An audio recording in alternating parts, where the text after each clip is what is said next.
আজি একদম ৰাতিপুৱা আপোনালোকৰ সন্মুখত এটা পাৰ্চেল আনবক্সিং কৰিব লৈছোঁ। মই বাৰু অলৰেডি চালোৱেই, কিন্তু আপোনালোকক দেখাব লৈছোঁ কাৰণ বস্তুটো ইমান বেছি ধুনীয়া। মই যিমান আশা কৰিছিলোঁ তাতকৈ বহুত বেছি ধুনীয়া আহিছে মেটেৰিয়েলটো। সেয়ে ভাবিলোঁ আপোনালোকৰ লগত পাৰ্চেল শ্বেয়াৰ কৰোঁ।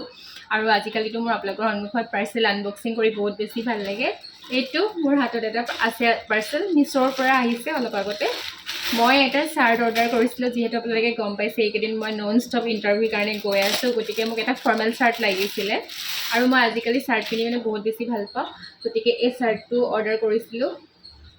পিংক কালাৰ, পিংক ষ্ট্ৰিপত থকা আৰু পিয়'ৰ মানে কটন হয়, একদম ৰিজনেবল প্ৰাইচত। আপোনালোকে যদি ভাল লাগিছে লিংক বুলি কমেণ্ট কৰিব, মই শ্বেয়াৰ কৰি দিম। মই আপোনালোকক এই মোৰ টি চাৰ্টটোৰ ওপৰতে পিন্ধি দেখাইছোঁ দেই। এইটো পিছত যোৱাকালি আনিছিলোঁ গণেশগুৰিৰ পৰা, লগত তলত পিন্ধি থকা হাফ পেণ্ট এটাও আনিছিলোঁ। সেইটো বাৰু আপোনালোকে মিনি ব্লগত দেখা পাব। বৰ্তমান মই চাৰ্টটো দেখাইছোঁ, একদম ওপৰতে পিন্ধি দেখাইছোঁ। এয়া লাগি থাকে একদম চাৰ্টটো মানে ধুনীয়াকৈ ফিটিং হৈ গৈছে, ফিটিং নকৰিলেও হৈ যাব।